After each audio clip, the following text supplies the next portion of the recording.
What's up, everybody? Hope everyone's had a great rest of their day so far. D'Eriq King, quarterback out of Houston, has put his name in the transfer portal. He did intend on returning to Houston for the 2020 season and has changed his mind. Yesterday during the national title, he tweeted out he was going to enter the transfer portal. So let's take a look at D'Eriq King's stats in 2018.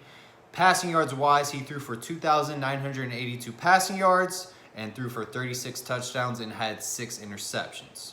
Running the football, he had 674 rushing yards and 14 touchdowns running the football. So those are pretty good numbers right there. Now, Miami is expected to push hard for D'Eriq King. He is the top priority right now regarding quarterbacks in the transfer portal. I know a few days ago, Rhett Lashlee did express interest in Anthony Brown, the Boston College quarterback.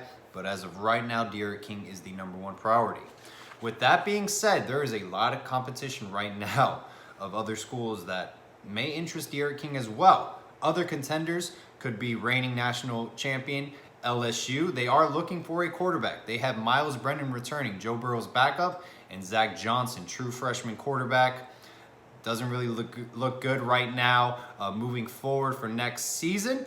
And you just won a national title. You can pick whoever you want from the litter. So look out for LSU. They possibly might be the top contender to land D'Eriq King. As of right now, there has been no confirmation of interest from LSU to recruit D'Eriq King down to Baton Rouge. Also, Joe Brady, their passing game coordinator, who basically has been given a ton of credit of transforming not only LSU's offense, but Joe Burrow as a quarterback as well, turning him into a Heisman Trophy winner, is going to be joining the Carolina Panthers staff. It is expected for him to be the next offensive coordinator there.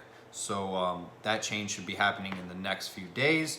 So maybe LSU is no longer a potential attractive place to go to, but they just won the national title, so they get to pick whoever they want, basically.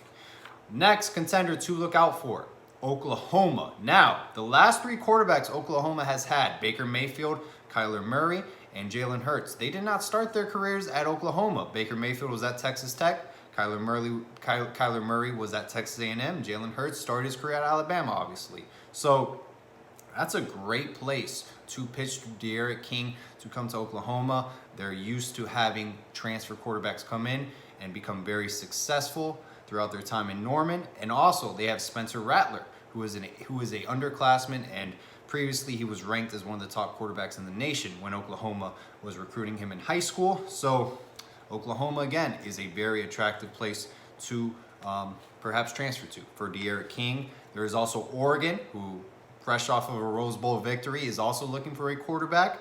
And last but not least, guys, Arkansas. Remember, Kendall Briles was D'Eriq King's offensive coordinator in 2018. Okay, they are hosting Felipe Franks for a visit this weekend. So potentially D'Eriq King might come back to his old stomping grounds with Kendall Briles at Arkansas. So look out for that as well. But it's pretty evident that I think if D'Eriq King comes to Miami, he is going to be pushed to be the favored starter. I know there's a lot of talent that we have in the quarterback room, but it seems like Coach Manny Diaz wants to go in a different direction in bringing in a transfer portal quarterback. Wanted to touch up on Ed Orgeron, guys, and LSU winning the national title last night. Joe Burrow threw for over 500 passing yards against Brett Venables, who's considered one of the best defensive coordinators in college football, if not the second best behind Dave Aranda. Goes to show you guys, Ed Orgeron went literally 3-9, 4-8, and then 3-9 at Ole Miss in his first head coaching job, and then goes to LSU, starts off 9-4, fires Matt Canada, hires another offensive coordinator. They go completely spread. Then this season they bring in Joe Brady, and the rest is history. And I've been very critical of Coach Manny Diaz, but you have to give credit when it's due. Dan Enos was not a good fit at all. And we're going to completely change our offense this upcoming season with Rhett Lashlee, who put up 41 points per game at SMU. That is very unheard of in college football. It's not normal to put up 41 points a game. We're going to go air raid. We're going to go up tempo. No huddle constantly. Look to the sideline, get your play, and go. You got to give credit to Coach Manny Diaz for getting an offensive coordinator, getting a kicker, getting a new offensive line coach who played at West Virginia with Pat White under Rich Rodriguez, so he understands what up-tempo means.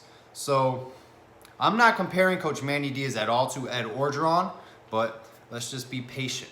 You know, Rome was not built overnight, so let's see what happens in this upcoming season. But no doubt, the pressure is on in Coral Gables, and it is make or break for Coach Manny Diaz and Blake James, and they must be held accountable no matter what happens this next season. Hope everyone has a great rest of their day. Go Canes.